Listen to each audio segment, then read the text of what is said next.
Ave María Purísima, sin pecado concebida. Muchas gracias, queridos amigos, por estar en sintonía de su programa Camino hacia Roma. Nuevamente una alegría para mí poder estar con todos ustedes a través de Canal 57, Canal Católico, y también a través de Radio María El Salvador, Radio María Ecuador y Radio María Panamá. Recuerde que este programa lo puede ver los días viernes a las 8 de la noche a través de Canal 57 y lo puede escuchar también a través de Radio María El Salvador los días jueves a las 9 de la mañana.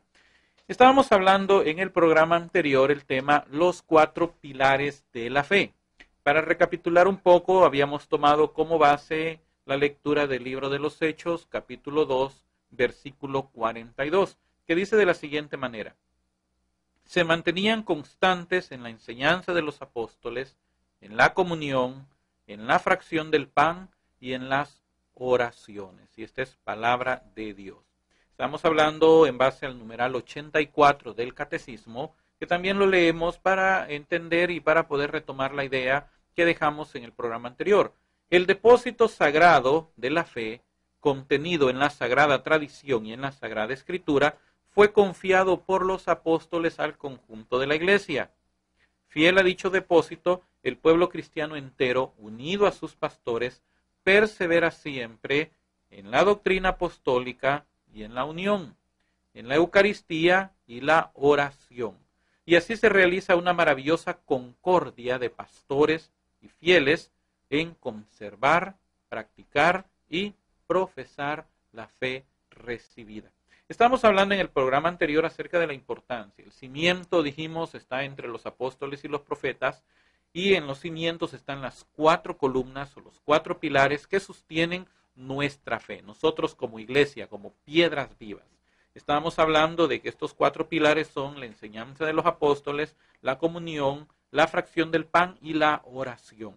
En el programa anterior estuvimos hablando sobre la enseñanza de los apóstoles, el mantenernos fieles al magisterio de la iglesia y también con respecto a la convivencia fraterna. Estuvimos hablando cómo el enemigo ha logrado tratar de destruir o de botar estas columnas para así tratar de destruir la iglesia de Dios. Estábamos hablando cómo a través de ciertas personas que han introducido enseñanzas equivocadas, han tratado de apartarnos de la enseñanza de los apóstoles y terminamos hablando acerca del problema de la convivencia fraterna, el amor, la tolerancia, el respeto que debemos de tenernos unos hacia otros dentro de la iglesia y que eso ha causado muchos problemas. Una idea que pues se nos olvidó ese momento cuando estábamos hablando en el programa anterior, es con respecto a este problema, cómo el enemigo sutilmente ha logrado introducir en esta parte de la convivencia fraterna, cómo ha logrado introducir esta situación de los problemas. Yo conozco a ciertas personas y he conocido a varias personas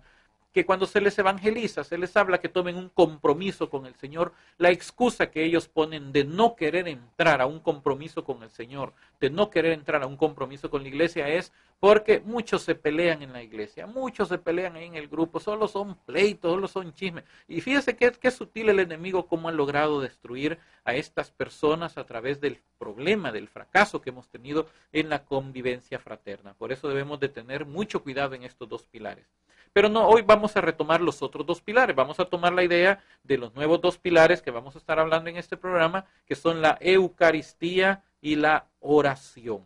¿Por qué este pilar? Y este pilar se puede decir es la base. Todos están, ¿cómo decirle?, comunicados entre sí. Todos están encadenados entre sí. No podemos decir, bueno, mi pilar solamente va a ser la convivencia fraterna, o solo yo voy a ser fiel a la enseñanza de los apóstoles, pero no, yo no quiero nada con la Eucaristía. O como algunos dicen, no, yo solamente voy a misa, yo participo en la Eucaristía, pero yo no creo en lo que dicen los obispos, yo no creo en lo que dicen los sacerdotes. No, te tienen que estar los 4 pilares bien puestos.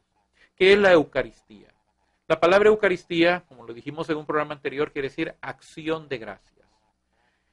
En 1 Corintios, capítulo 11, versículo 23 al 25. Fíjense que dice la palabra de Dios que ellos eran constantes en la fracción del pan. 1 Corintios 11, 23 al 25. Porque yo recibí del Señor lo que os transmití. Que el Señor Jesús, la noche en que era entregado, tomó pan. Dando gracias, lo partió y dijo: este es mi cuerpo que se entrega por vosotros. haced esto en memoria mía. Asimismo tomó el cáliz después de cenar, diciendo, esta copa es la nueva alianza en mi sangre. Cuantas veces la bebiereis, hacedlo en memoria mía. Este texto es muy importante porque aquí San Pablo está recapitulando la institución de la Eucaristía hecha por nuestro Señor Jesucristo en los evangelios de Mateo, Marcos y Lucas. Y está San Pablo hablando algo bien importante, y esta es la parte donde fuera de la Iglesia Católica se ha malinterpretado para desvirtuar que Jesús está real y presente en el Santísimo Sacramento. Cuando dice aquí San Pablo, está él escribiendo lo que dijo Jesús, este es mi cuerpo, haced esto en memoria mía. Este cáliz es mi sangre, hacedlo en memoria mía. Entonces ellos allá afuera de la Iglesia Católica dicen, aquí Jesús está diciendo que es un memorial, es un símbolo, no es literal que Jesús está diciendo que ese pan es su cuerpo. Él está diciendo acá que esto lo tenemos que hacer como una memoria, un memorial, un recuerdo, un símbolo. Jesús no está en el pan. Y eso le enseñan a uno, y eso es lo que uno practica y profesa. Por ejemplo, yo les comentaba en otro programa cómo cuando yo era pastor, yo celebraba una ceremonia llamada la Santa Cena.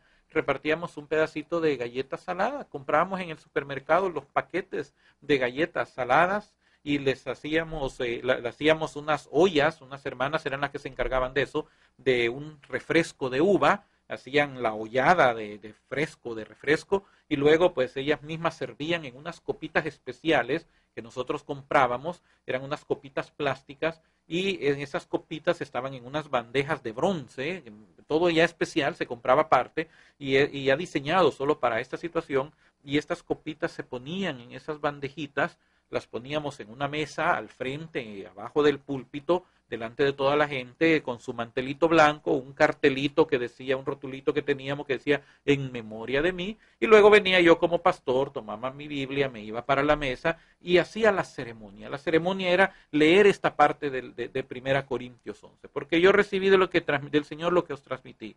Que el Señor Jesús la noche que era entregado tomó pan, dando gracias, lo partió y dijo, esto es mi cuerpo que se entrega por vosotros. Yo le decía a la gente, ahora podemos comer el pan. Y la gente se comía su galletita. Pero antes yo les recalcaba, esto no es el cuerpo de Cristo.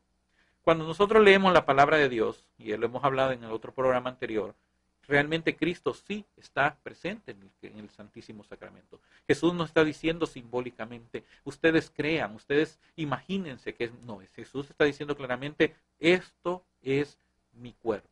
Y hoy, que tenemos un poco más de tiempo, vamos a leer San Juan, capítulo 6, versículo 48-58, para que podamos entender realmente por qué los cristianos de la iglesia primitiva eran asiduos a la fracción del pan. Y yo quiero decir algo bien importante. La iglesia se reunía, dice la palabra de Dios, el primer día de la semana para partir el pan. Lo dice claramente el libro de los Hechos en muchas citas. Primer día de la semana a partir el pan. ¿Cuál es el primer día de la semana? La iglesia lo llamó, los cristianos lo llamaban el día del Señor. Era el día después del Shabbat. ¿Qué es el Shabbat? Es el sábado. Para los judíos el sábado era un día sagrado. Jesús resucita el primer día de la semana. ¿Cuál es el primer día de la semana de acuerdo a nuestro calendario? No es el lunes, es el domingo. Entonces, tenemos en la misma palabra de Dios el registro que dice que la iglesia se reunía el primer día de la semana a partir el pan, a celebrar la Eucaristía. Mis queridos amigos, una sorpresa grandísima que yo me llevé fue que yo leí un libro, un material, un escrito que se llama la Didaché o Didaché, como le dicen algunos. Este libro, esta carta fue escrita aproximadamente en el año 98 después de Cristo. Estamos hablando aún en la era apostólica. Y en una de las partes de la Didaché se explica claramente cómo los cristianos celebraban la Eucaristía. Cómo se reunía el ministro en el presbítero, tomaba el pan, lo eucaristizaba, si lo queremos decir así, daba gracias por el pan y da la fórmula. Yo le invito a que usted pueda buscar ese libro, usted lo puede descargar en internet y usted puede ver cómo ahí está bien explicado. Y le estoy hablando de un libro que fue escrito antes que terminara el primer siglo de la iglesia, aún dentro de la época apostólica. Todavía estaba San Juan vivo, todavía estaba el último de los apóstoles. Entonces la iglesia desde el principio tuvo muy claro el concepto que Cristo estaba presente en el pan. que se reunían el primer día de la semana, el domingo, mis queridos amigos. ¿Qué es lo que dicen los enemigos de nuestra fe? Que la Iglesia Católica fundada por Constantino implantó el domingo, el día de Saturno, o no sé de quién, de los dioses griegos, para celebrar ellos su fiesta pagana. Queridos amigos, la Biblia es muy clara que dice que el primer día de la semana se reunían a partir el pan. No el sábado, como estos señores que se hacen llamar sabatistas, ellos dicen que el sábado es el día que se reúne. El sábado era el día sagrado judío. La iglesia se reunía el primer día de la semana, el día domingo. ¿A qué se reunía? A partir el pan. ¿Por qué partían el pan? Jesús dijo claramente que Él era el pan de vida. Juan 6:48 dice Jesús, yo soy el pan de vida. Vuestros padres comieron el maná en el desierto y murieron. Este es el pan que baja del cielo para que quien lo coma no muera. Yo soy el pan vivo bajado del cielo. Si uno come de este pan, vivirá para siempre. Pero hasta este momentito Jesús no ha dicho qué pan es. Pero ahora viene Jesús y ahora Él va a decir qué es ese pan al cual Él se está refiriendo. Y Él dice, y el pan que yo le voy a dar es mi carne por la vida del mundo. Y cuando Jesús está hablando acá, está ocupando una palabra, como mencionamos en otro programa, que denota morder, arrancar con los dientes, masticar. Si usted, dice aquí, si el que no coma de este pan no tiene vida eterna, el pan que yo les voy a dar para que ustedes se lo coman es mi cuerpo, pero tienen que morderlo. Entonces los judíos dijeron, bueno, ¿qué le pasa? Discutían entre sí, decían, ¿cómo puede darnos a comer su carne? O sea que los judíos entendieron que Jesús estaba hablando de comérselo literalmente a Él. Jesús les dijo, en verdad os digo, si no coméis la carne del Hijo del Hombre, y aquí ocupa una palabra diferente de comer. En español se traduce la misma palabra comer, pero en griego está ocupando una palabra diferente. Ahora ya no es el acto de morder, de arrancar con los dientes, de masticar. Hoy está ocupando una palabra que denota tragárselo, engullirlo, digerirlo. Y está diciendo, si no coméis la carne del Hijo del Hombre y no bebéis su sangre, no tenéis vida en vosotros. Ahora Jesús está diciendo claramente, el que no solamente me muerde, el que no solamente me mastica, sino que me digiere, no tiene vida eterna. ¿Qué es lo que ocurre, queridos amigos, cuando nosotros comemos, por ejemplo?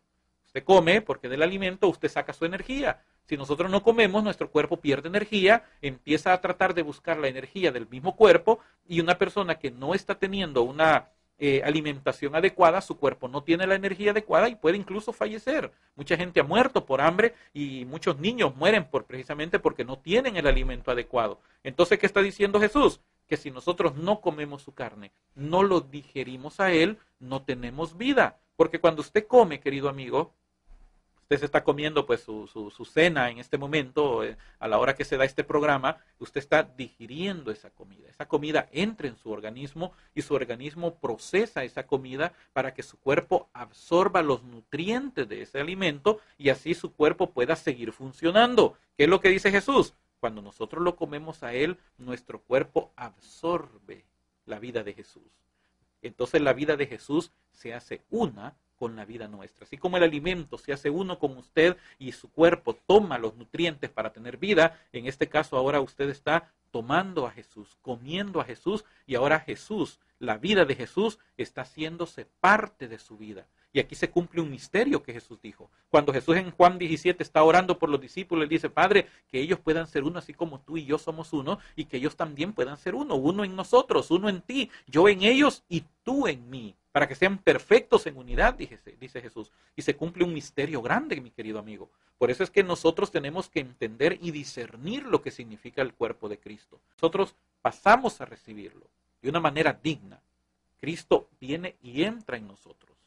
Cuando Cristo entra en nosotros, en ese momento Cristo y yo, voy a hablar de mi persona, Cristo y yo nos estamos haciendo uno en ese momento, a través de su cuerpo.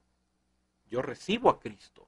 Cristo se disuelve, si lo queremos hablar de esa manera, se disuelve en mi lengua. Entonces absorbo su cuerpo, sangre, alma y divinidad en mi ser. Y en ese momento Cristo y yo somos uno. Pero como dice la palabra de Dios, que todos comemos del mismo pan, porque uno solo es el pan, aunque somos muchos miembros, pero todos comemos del mismo pan. En ese momento todos estamos haciéndonos parte del mismo cuerpo, que es el cuerpo de Cristo. Entonces, usted pasa a comulgar juntamente conmigo, usted recibe el mismo cuerpo de Cristo que yo estoy recibiendo. Y en el momento que yo estoy haciéndome uno con Cristo, usted se está haciendo uno con Cristo, pero usted y yo, mi querido amigo, nos estamos haciendo uno entre nosotros. Y se cumple esa perfección de unidad que dice Jesús. Yo en ellos, tú en mí, para que sean perfectos en unidad. Un solo cuerpo, un solo Señor, una sola fe, un solo espíritu entre nosotros. Y está diciendo acá que Jesús, y dijo Jesús claramente, si no coméis la carne del Hijo del Hombre y no bebéis su sangre, no tenéis vida en vosotros. El que come mi carne y bebe mi sangre, tiene vida eterna, y yo le resucitaré en el último día. Mis queridos amigos, los cristianos de la primera iglesia sabían perfectamente lo que significaba recibir a Cristo en el cuerpo. Sabían lo que significaba recibir a Cristo en el pan. Ellos sabían muy bien lo que significaba la Eucaristía. Si esto hubiera sido una simple galleta salada, mi querido amigo, no hubiera valido la pena morir por Cristo. No hubiera valido la pena reunirse secretamente en las catacumbas, en lugares escondidos, a celebrar la fracción del pan. Si hubiera sido una simple galleta, una galleta yo me la puedo comer en mi casa y no tengo ningún problema. ¿Por qué voy a poner mi vida en riesgo de ser lanzado a las fieras en el Coliseo por irme a comer una galleta? Esa galleta me la puedo comer en mi casa y no pasa nada. Es un símbolo, pero ellos sabían muy bien que no era un símbolo. Por eso es que ellos se escondían, se reunían para partir el pan, porque ellos sabían muy bien que ese era el cuerpo de Cristo que estaban recibiendo en ese momento. Y porque ellos tenían muy claro lo que Jesús había enseñado. El que come mi carne y bebe mi sangre, tiene vida eterna, y yo le resucitaré en el último día. Mi querido amigo, ¿cuánta gente en nuestra iglesia no pasa a recibir el cuerpo de Cristo? ¿Cuánta gente no pasa a comulgar porque no pueden pasar a comulgar? Porque no tienen una vida idónea, una vida adecuada, no tienen una comunión con Dios, no están en una gracia perfecta con Dios y por lo tanto no pueden pasar a comulgar. Y mucha gente se queda sentada en las bancas y creen que solo por el acto de haber estado presente en una misa y haber escuchado y hacer una comunión espiritual ya es suficiente, ya estuvo. Mi querido amigo, Jesús dice claramente, el que no come mi carne, el que no beba mi sangre, no tiene vida eterna. El que la come y la bebe sí tiene vida eterna. Y hay mucha gente, mi querido amigo, que prefiere más estar en el pecado, estar en el mundo, que recibir la vida eterna. Una vez yo estaba viendo un programa en un canal de televisión que saca mucha historia sobre animales, y ellos estaban sacando un programa en cierto país, que ellos estaban diciendo que había un problema. Ellos tenían una plaga de monos. Y estos monos estaban destruyendo sus cosechas, destruyendo sus graneros y una serie de cosas, y tenían esa plaga de monos y no sabían cómo contrarrestar los monos. Entonces se les ocurrió hacer una trampa de monos, y la trampa de monos es bien sencilla. Lo que hacían era que tomaban un coco, le sacaban el agua, solo dejaban el huequito del coco, pero adentro lo llenaban de arroz, le ponían arroz a la mitad. A los monos les gusta el arroz, entonces los monos llegaban, veían el coco, metían la mano para sacar el arroz, pero cuando empuñaban la mano y querían sacarlo, no podían sacar la mano del coco. Y al no poder sacar, ellos empezaban a luchar, a tratar de quitarse el coco, pero no soltaban la mano, no soltaban el puño que tenían. Y ahí es donde venían ellos, ya no podían correrse, no podían treparse, les tiraban la red y así los iban capturando. ¿Por qué? Porque no querían soltar el arroz. ¿Qué pasa con muchos de nosotros? Muchos cristianos, muchos católicos no reciben el cuerpo de Cristo porque no quieren soltar el arroz del coco que los tiene atrapados. Y así es como el enemigo ha podido echarles esa red. Mis queridos amigos, Jesús dijo claramente, el que come mi carne y bebe mi sangre tiene vida eterna y yo le resucitaré en el último día. Porque mi carne es verdadera comida, no es un símbolo, no es una representación. Usted imagínese que es el cuerpo, no. Es verdadera comida y mi sangre es verdadera bebida. El que come mi carne y bebe mi sangre permanece en mí y yo en él, porque hay una comunión. Hay una unión mística entre Cristo y yo, entre Cristo y usted. Lo mismo que el Padre que vive me ha enviado y yo vivo por el Padre, también el que me come vivirá por mí. Y Jesús luego recalca, versículo 58, este es el pan bajado del cielo, no como el que comieron vuestros padres y murieron. El que coma este pan vivirá para siempre. ¿Qué es lo que nos enseña el catecismo de la Iglesia con respecto a la Eucaristía. Numerales 1324 a 1326 del catecismo de la Iglesia Católica. Dice el numeral 1324. La Eucaristía es fuente y cima de toda la vida cristiana. Es la fuente de donde surge nuestra fe. Los cristianos se reunían el primer día de la semana para partir el pan. Muchos dieron su vida por proteger ese cuerpo de Cristo. Es la cima, es el tope, es donde nosotros llegamos, es el clímax de nuestra fe. Es la fuente y cima de toda la vida cristiana. Los demás sacramentos, como también todos los ministerios eclesiales y las obras de apostolado, están unidos a la Eucaristía y a ella se ordenan. Queridos amigos, la base de la predicación de la Iglesia siempre ha sido la Eucaristía. Sigue diciendo el catecismo, la Sagrada Eucaristía en efecto contiene todo el bien espiritual de la Iglesia, es decir, Cristo mismo, nuestra Pascua. Nosotros encontramos en la Eucaristía, mis queridos amigos, toda la fuente de nuestro bien, toda la fe, toda la fuente de nuestra fe. Es el clímax, es la cima de nuestra fe. Ahí está depositado todo el bien espiritual de Cristo para nosotros que somos su iglesia. Todos los ministerios, todas las obras de apostolado, todo lo que usted hace en su iglesia, en su grupo de oración, lo que nosotros hacemos a través de Radio María, a través de Canal 57, todo gira alrededor de Cristo presente en el Santísimo Sacramento del altar. No podemos dejar de predicar a Cristo Eucaristía. No podemos predicar otro tipo de mensaje que no sea a Cristo en nosotros, la esperanza de gloria presente en el Santísimo Sacramento del altar. Numeral 1325.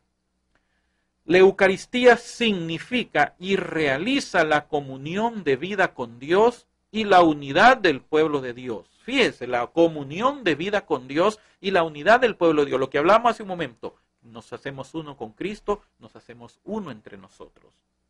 Por las que la Iglesia es ella misma. En ella se encuentra a la vez la cumbre de la acción por la que en Cristo Dios santifica al mundo, y del culto que en el Espíritu Santo los hombres dan a Cristo y por él al Padre. Esto es importante. En Cristo, en la Eucaristía, es el medio a través del cual Dios santifica al mundo. Estos son los dos pilares, las dos columnas. Si usted ha leído los sueños de San Juan Bosco, él vio dos columnas donde la iglesia se amarró fuertemente para soportar las embestidas de los enemigos. La Eucaristía y María. Muchos santos han enseñado que si uno quiere llegar a ser santo, uno tiene que frecuentar la Eucaristía y tiene que ser devoto de nuestra Madre Santísima. Aquí lo está diciendo el Catecismo claramente. A través de la Eucaristía Dios santifica al mundo y es el culto que en el Espíritu Santo nosotros damos a Cristo a través del Padre. Por esto es un misterio, por eso es que el sacerdote dice después, por Cristo, con Él y en Él. Son tres partes importantes, porque todo esto lo hacemos por Cristo, lo hacemos con Cristo y lo hacemos en Cristo. Y a través de Cristo, como dice, por Cristo, con Él y en Él, a ti Dios Padre, en la unidad del Espíritu Santo, todo honor y toda gloria por los siglos de los siglos. Esto es algo que solo el sacerdote lo puede decir. Hay mucha gente que cuando el sacerdote lo dice o lo dice cantado, toda la gente lo está cantando. No, eso solo lo tiene que decir el sacerdote. Nosotros solamente lo escuchamos y luego respondemos amén a lo que él acaba de decir. Por Cristo, con Él y en Él, a ti Dios Padre omnipotente, en la unidad del Espíritu Santo, todo honor y toda gloria por los siglos de los siglos. Es ese gran misterio que encontramos a través de Cristo presente en la Eucaristía. Y en el numeral 1326, finalmente, la celebración eucarística, en la celebración eucarística nos unimos ya a la liturgia del cielo y anticipamos la vida eterna cuando Dios será todo en todos. Aquí cuando nosotros nos reunimos en la iglesia, celebramos la misa, mis queridos amigos, eso es lo que vamos a hacer por la eternidad. Muchos dicen, ¿qué vamos a hacer en el cielo? Cuando yo era niño, yo recuerdo que a mí me decían, una vez pregunté, ¿y en el cielo qué vamos a hacer? Y alguien me dijo, no, si en el cielo vamos a hacer como los angelitos. Y yo como niño, yo pensé, ¿cómo son? Y los angelitos, yo los he visto en las estampitas que están sentados en una nube con sus alitas y con una arpa tocando. Y yo dije, estar sentado en una nube. Y yo era un niño hiperactivo y dije, no hombre, qué fastidio va a ser estar en el cielo. Y yo para esa gracia, yo no quiero ir al cielo para estar sentado con una arpa tocando. No, eso es que aburrido. Porque como niño para mí estar sentado era castigo. Yo tenía que estar corriendo, destruyendo, haciendo esto. En el cielo, queridos amigos, nosotros vamos a estar por la eternidad adorando a Cristo presente, ya no en la Eucaristía. Hoy lo vamos a ver a Él tal y como Él es, dice la palabra de Dios. Dice San Juan que también nosotros vamos a ser semejantes a Él porque le veremos a Él tal y como Él es. Por eso es que los que tenemos esta esperanza, dice San Juan, debemos de purificarnos todo el tiempo. Entonces, en el cielo nos vamos a unir. Cuando nosotros ya estamos acá en la misa, estamos ya unidos a la liturgia del cielo, con la iglesia triunfante. Los que ya están delante del Cordero celebrando esas bodas, nosotros aquí estamos celebrándolas como una sombra, una tipología de lo que vamos a hacer en el cielo por toda la eternidad. Ya no vamos a contemplar a Cristo en un pedazo de pan, hoy vamos a contemplar a Cristo en toda su gloria y en todo su esplendor como sacerdote. Ya no vamos a ver a nuestros sacerdotes, hoy vamos a ver a Cristo como nuestro sumo y eterno sacerdote, consagrándose, ofreciéndose, entregándose nuevamente por cada uno de nosotros. Y eso es lo que dice el catecismo, anticipamos la vida eterna cuando Dios será todo en todos. Por eso, mis queridos amigos, tenemos que tener mucho cuidado con la Eucaristía. ¿Qué es lo que dice San Pablo? Que muchos no disciernen el cuerpo y la sangre de Cristo. Por eso dice San Pablo que por eso hay muchos enfermos, muchos achacosos y algunos hasta ya están muertos. Porque no han entendido que Cristo está presente en el santísimo sacramento del altar.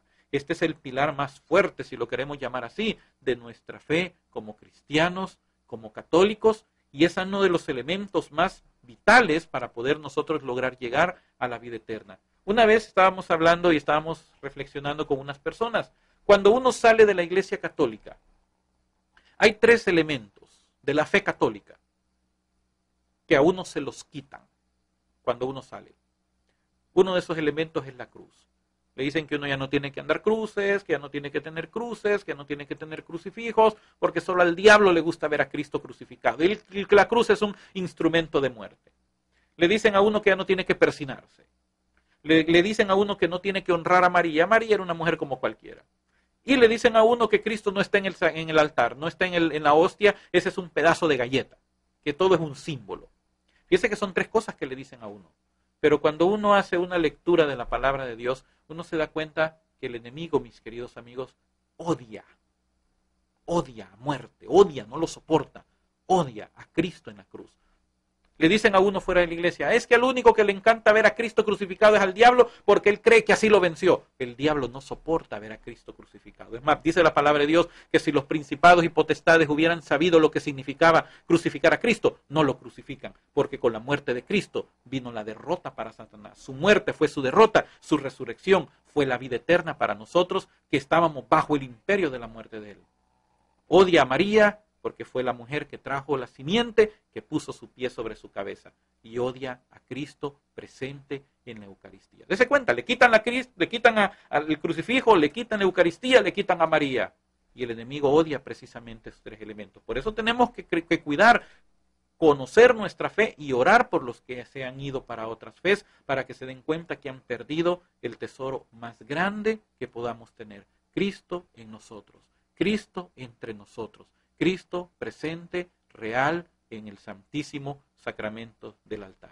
Y para ir terminando, el 4º pilar de nuestra fe, la oración. Estamos leyendo que se mantenían constantes en la enseñanza de los apóstoles, en la comunión, en la fracción del pan y en la oración. Jesús nos mandó a orar.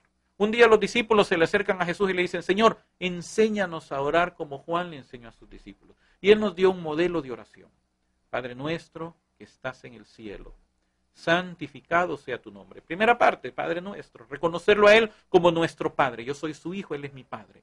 Ya no es aquel Dios lejano del Antiguo Testamento que se revelaba a través de una llama de fuego que como dice la palabra de Dios, los israelitas ya no quisieron volver a escuchar la voz, sino que le dijeron a Moisés, mejor sube tú, escucha lo que él va a decir y después nos transmites a nosotros. No, ahora tenemos esa cercanía. Como dice la epístola a los Hebreos, podemos entrar directamente al trono de la gracia. Se rompió el velo del templo, que era lo que separaba en la misma presencia de Dios, y tenemos acceso ahora a Dios. Padre nuestro, que estás en el cielo, santificado sea tu nombre. Estamos santificando, glorificando, dándole alabanza a Dios.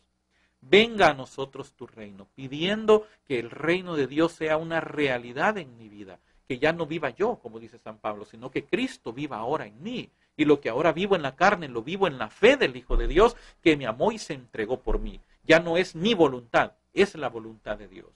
Venga a nosotros tu reino, hágase tu voluntad en la tierra como en el cielo. Jesús nos enseñó ese modelo de oración y Él nos enseña ese modelo y lo pone en práctica también, de una manera práctica el día de su pasión. Cuando Él está en la pasión, ¿cuál es la oración que Jesús hace? Padre, si es posible, que pase de mí esta copa, pero que no se haga lo que yo quiero, sino lo que tú quieres. ¿Cuál es nuestra oración ahora? Señor, yo te pido, yo te pido, yo te pido y te exijo. Yo soy hijo tuyo. Yo soy como la niña de tus ojos. Tú tienes la obligación de. Y creemos que Dios tiene la obligación de. Jesús, siendo Dios mismo, no sabía, no es que no sabía, perdón, no tomaba ese atrevimiento de decirle, Dios, ayúdame y líbrame, tú tienes la obligación, yo soy tu hijo. No, Él dijo, si es posible que pase de mí, pero que no se haga lo que yo quiera, que se haga lo que tú quieras. Mis queridos amigos, ¿cómo ha cambiado mucho nuestra oración? ¿Cómo ha cambiado tanto nuestra oración? Una vez escuché a una persona que dice que nosotros debemos, no es católico por cierto, tenemos que tener esa fe que mueve montañas, esa fe que le tuerce el brazo a Dios. Mi querido amigo, a Dios nadie le tuerce su brazo. Cuando estamos hablando que se haga tu voluntad en la tierra como en el cielo, nosotros tenemos que entender que Dios tiene dos voluntades. Su voluntad perfecta, su voluntad permisiva. Tenemos que buscar la voluntad perfecta de Dios. ¿Cuál es la voluntad perfecta de Dios? La que Dios quiere que nosotros hagamos. ¿Cuál es la permisiva? La que nosotros queremos que haga Dios con nosotros. Cuando nosotros insistimos en la voluntad permisiva, Señor, yo te pido, y el Señor nos está diciendo, no te conviene, sí, pero yo lo quiero. Está bien, te lo voy a dar. Pero después viene un dolor, viene un lamento, después viene el lloro, como dice la palabra de Dios. Acuérdese el pueblo de Israel, ¿qué quería? Carne. Queremos carne, nos acordamos cuando nos sentábamos a comer en aquellas ollas de carne y ahora solo comemos este pan miserable, le llamaban al maná. ¿Qué hizo Dios? Le voy a dar carne. Y le dio carne y le dijo Dios, y no le voy a dar carne un mes, o un día, una semana, un mes, o un año. Le voy a dar carne hasta que le salga por las narices. Y eso fue efectivamente lo que pasó. Dice que no habían terminado, la palabra de Dios dice que no habían terminado de masticar cuando ya había venido la plaga sobre ellos. Jesús dice claramente que se haga tu voluntad, no mi voluntad. ¿Qué es la oración? Dice el Catecismo de la Iglesia Católica, numeral 2558. Para mí, la oración, ¿qué es la oración? Para mí la oración, esto lo dijo Santa Teresa del Niño Jesús, es un impulso del corazón. Una sencilla mirada lanzada hacia el cielo. No necesitamos grandezas para comunicarnos con Dios. Una sencilla mirada lanzada hacia el cielo. Un grito de reconocimiento y de amor, tanto desde dentro de la prueba como desde dentro de la alegría. Y lo dijo una santa que sufrió mucho. ¿Qué es lo que se nos está inculcando ahora en muchos ámbitos de nuestra fe? Que uno ya no tiene que sufrir. Usted ha escuchado aquella famosa expresión de una secta por ahí que se llama pare de sufrir, y eso se está metiendo, es otro de los caballitos de Troya, como mencionábamos en el otro programa, es ese caballito de Troya que se está metiendo dentro de nuestra iglesia, de estarle diciendo a la gente, no, es que ya no tenemos que sufrir, si ya Cristo sufrió por nosotros, ¿por qué vamos a sufrir nosotros? Dice claramente Santa Teresa del Niño Jesús, que esa oración es ese grito de amor, ese grito de reconocimiento que surge de nuestro corazón, tanto desde dentro de la prueba como desde dentro de la alegría. Y ahora se le enseña a la gente que uno no tiene que sufrir. Mis queridos amigos, los santos sufrieron mucho y en ese sufrimiento lograron entender esa comunión con Dios. ¿Qué es la oración? La oración es un don de Dios. Dice el numeral 2559 del Catecismo. La oración es la elevación del alma a Dios o la petición a Dios de bienes convenientes. Lo dijo San Juan Damasceno. Es la elevación del alma a Dios. Cuando nosotros apartamos ese tiempo, querido amigo, como dice el Señor, entra en tu aposento, cierra la puerta y ora a tu Padre que está en lo secreto. Y tu Padre que está en lo secreto te va a recompensar. Algunas versiones le añaden, algunos manuscritos antiguos decían, te va a recompensar en público. Pero ¿qué es lo que nos está diciendo? Entra a tu habitación, tú y Él solo. Apártate de todo ruido, apártate de toda distracción, aparta un tiempo diario de oración, entra en tu aposento donde puedas estar a solas y comienza a elevar tu alma delante de Dios. La oración es esa elevación del alma. Muchos santos dedicaron sus vidas a la oración. Ellos, para poderse dedicar su vida a la oración, se aislaban del mundo. Ellos se iban a las cuevas, se iban a desiertos, se iban a lugares donde pudieran estar ellos solos en oración.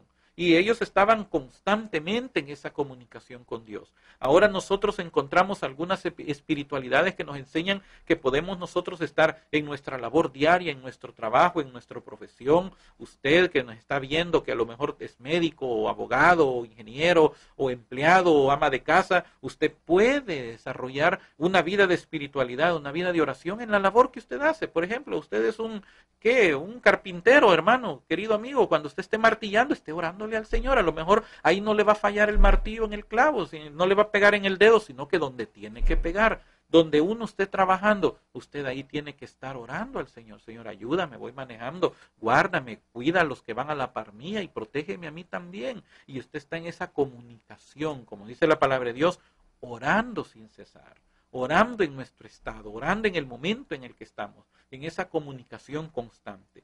Y es también la petición a Dios de bienes convenientes, lo que Dios quiera para mí.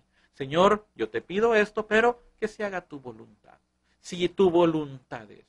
Si usted se da cuenta, muchos de los grandes milagros de sanidad que Jesús hizo se dieron cuando esta gente llegaba y le decía, Señor, si tú quieres, puedes hacerlo.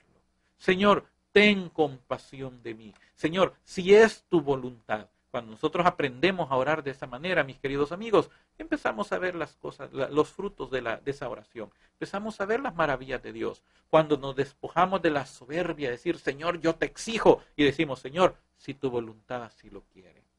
¿Desde dónde hablamos cuando oramos? Sigue diciendo el catecismo. ¿Desde dónde hablamos cuando oramos?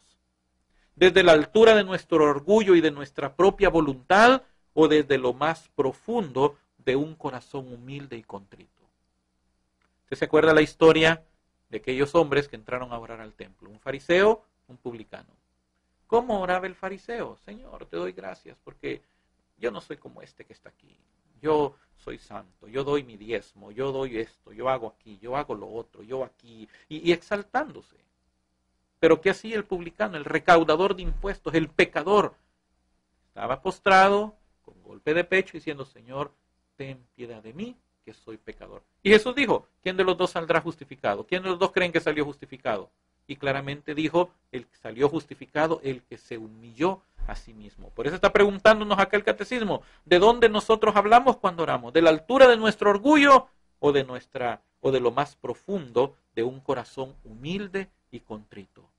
El que se humilla, dice la palabra de Dios, es ensalzado. La humildad es la base de la oración. Está diciéndonos el catecismo. La humildad es la base de la oración.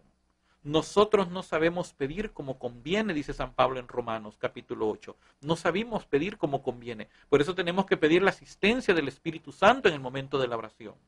La humildad es una disposición necesaria para recibir gratuitamente el don de la oración. ¿Qué fue lo que dijo San Agustín? El hombre es un mendigo de Dios. Nosotros, queridos amigos, tenemos que tomar este pilar fuerte de nuestra fe. Hemos perdido tantas bendiciones porque no hemos tenido la oportunidad de estar tiempo en oración. Hace años escuché una premisa que me gustó mucho. Mucha oración, mucha bendición. Poca oración, poca bendición. Nada de oración, nada de bendición. ¿Por qué nos vivimos quejando en este mundo? ¿Por qué no tenemos oración? ¿Qué es lo que el enemigo de nuestras almas está queriendo hacer para que no oremos?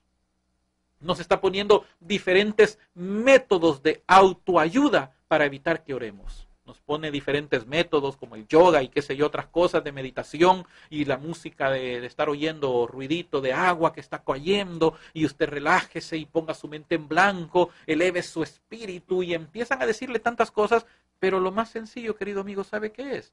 Tome su rosario y empiece a rezar. Comience a orar, comience a decir, Señor, Padre nuestro, que estás en el cielo, santificado. Comience a orar. Mis queridos amigos, este instrumento que tenemos acá es un instrumento poderoso de la oración, porque aquí estamos meditando, estamos orando, estamos estudiando, viendo los misterios de Cristo a través del Evangelio, a la vez que estamos pidiendo la intercesión de nuestra Madre Santísima. ¿Por qué nosotros no tenemos ese tiempo de oración? Porque no queremos apartarlo, no queremos entrar en esa vida de espiritualidad. En conclusión, para terminar, estos 4 pilares de la fe. ¿Qué es lo que San Pablo exhortó o le amonestó a Timoteo que es tan vigente para nosotros? Segunda epístola de San Pablo a Timoteo, capítulo 3, versículo del 1 al 17. Vienen tiempos difíciles. San Pablo lo dijo hace muchos siglos y lo estamos viviendo y lo estamos viendo y estamos viendo que se están cumpliendo cada vez más lo que dice la palabra de Dios. ¿Cuáles son esos tiempos difíciles? Segunda Timoteo, capítulo 3, versículo 1 al 17. Ten presente que en los últimos días sobrevendrán momentos difíciles. Los hombres serán egoístas, avaros, fanfarrones, soberbios, difamadores, que les encanta andar hablando mal de las otras personas sin tener una base, un fundamento, rebeldes a los padres, ingratos, irreligiosos, desnaturalizados, implacables, calumniadores, disolutos, despiadados, enemigos del bien, traidores, temerarios, infatuados, más amantes de los placeres que de Dios. Qué fuerte esta lista que nos está diciendo San Pablo. Hay muchos que no les gusta que se digan todas estas cosas porque hay muchos que dicen, no, hay que ser suavecito. No, la palabra de Dios es fuerte, es como martillo que quebranta la piedra, es como espada de 2 filos que penetra hasta partir lo más profundo de nuestro ser. Y si no decimos estas cosas, ¿quién las va a decir? ¿Qué es lo que dijo Jesús? Si ustedes se callan, las piedras van a hablar. Y son listas de cosas que se están dando, si usted se da cuenta. Esa es la manera como el ser humano está viviendo ahora, una manera irreligiosa, impía, perversa. Más amantes de los placeres que de Dios, que teniendo la apariencia de piedad. Ahora viene con los fanfarrones religiosos que aparentan. Usted puede poderse todas las oraciones de la iglesia, usted puede, incluso en diferentes idiomas, pero puede que nada más sea una apariencia de piedad. Tienen apariencia de piedad, pero reniegan su eficacia. Guárdate también de ellos, está diciéndole San Pablo a Timoteo. A estos pertenecen esos que se introducen en las casas y conquistan a mujerzuelas cargadas de pecados y agitadas por toda clase de pasiones, que están siempre aprendiendo y no son capaces de llegar al conocimiento pleno de la verdad. Del mismo modo que Janes y Jambres se enfrentaron a Moisés, aquellos 2 supuestos sacerdotes de Faraón, así también estos se oponen a la verdad. Son hombres de mente corrompida, descalificados en la fe, pero no progresarán más porque su insensatez quedará patentes como sucedió con la de aquellos. Pero ahora viene la exhortación que San Pablo le da a Timoteo y que nosotros debemos de tomar para nosotros mismos. Tú, en cambio, me has seguido asiduamente en mis enseñanzas. La enseñanza del magisterio de la iglesia, la enseñanza de nuestros sacerdotes, de nuestros obispos, del Papa. Me has seguido asiduamente en mis enseñanzas. Conducta, planes, fe, paciencia, caridad, constancia. En mis persecuciones y sufrimientos, como los soporté en Antioquía, en Iconio y en Listra, ¿qué persecuciones hube de sufrir? Y de todas me libró el Señor. Y todos los que quieran vivir piadosamente, escuche mi querido amigo, todos los que quieran vivir piadosamente en Cristo Jesús sufrirán persecución. Por eso no nos tiene que extrañar cuando nos vengan a calumniar, a difamar, a maltratar, si queremos vivir de una manera piadosa. Está bien que nos portemos mal y que nos estén castigando, pero si estamos queriendo vivir para Dios, fundamentados en esas 4 columnas, no importa lo que digan. Saben muy bien que Cristo lo crucificaron. ¿Qué esperamos nosotros de nosotros mismos? Y todos los que quieran vivir piadosamente sufrirán persecución. En cambio, los malos y embaucadores irán de mal en peor, serán seductores y a la vez seducidos. Tú, en cambio, que sea esta nuestra exhortación, querido amigo, tú, en cambio, persevera en lo que aprendiste y en lo que creíste. Cuidado con dejar mezclar su fe con otro tipo de pensamiento. Cuidado con vender a Cristo por 30 monedas de plata. Cuidado como Esaú de vender su primogenitura por un plato de lentejas. Teniendo presente de quién lo aprendiste y que desde niño conoce las sagradas letras que pueden darte la sabiduría que lleva a la salvación mediante la fe en Cristo Jesús. Mis queridos amigos, nosotros tenemos estos 4 cimientos bien puestos. Tenemos que cuidarnos de estos tiempos que estamos viviendo, que el enemigo está tratando de destruir estos 4 pilares.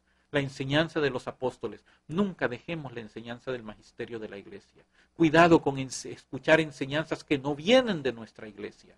Tenemos que conocer las enseñanzas aprobadas por nuestra iglesia. Recuérdese que dice la palabra de Dios que la Biblia no es de interpretación privada, sino que viene a través de la interpretación del magisterio que Dios puso para que nosotros podamos entender y caminar en nuestra fe. Tenemos que tener cuidado en la comunión. Ya basta de estar sembrando y de causando división y problemas dentro de la iglesia. Tenemos que aprender a amarnos, a respetarnos y a vivir en fraternidad unos con otros. Tenemos que empezar a amar, a buscar, a ser asiduos en la fracción del pan, a recibir a Cristo presente en el Santísimo Sacramento del altar, y tenemos que estar también firme en ese pilar que es la oración, nunca dejando de orar, nunca dejando de estar en esa comunión con Dios. Cuando nosotros, queridos amigos, mantengamos firme nuestra parte en estos 4 pilares, la iglesia va a seguir estando sólida, firme e inconmovible. Y como dice Jesús y lo prometió, las puertas del infierno no prevalecerán contra la iglesia. Muchas gracias, queridos amigos, por haber estado en sintonía de Camino hacia Roma. Con la ayuda del Señor nos escucharemos en nuestro próximo programa y nos veremos también a través de Canal 57. Gracias a Dios tenemos estos recursos de los medios de comunicación, Radio María, Canal 57. Recuerde apoyar a estos medios de comunicación para que este mensaje de evangelización de vida nueva pueda llegar hasta los últimos rincones, no solo de nuestro país, porque esto se está viendo en internet, estos programas se están viendo en muchos países, para que también a otros lugares pueda llegar este mensaje y se cumpla lo que Jesús dijo, ir a todas las naciones, no físicamente, pero a través de los medios de comunicación. Gracias por estar en sintonía de Camino hacia Roma. Manténgase en sintonía de Canal 57 y de Radio María. Alabado sea Jesucristo, con María por siempre sea alabado.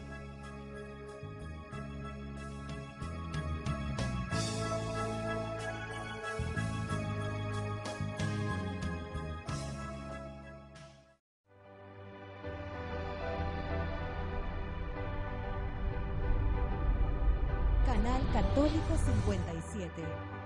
Dios quiere hablarte.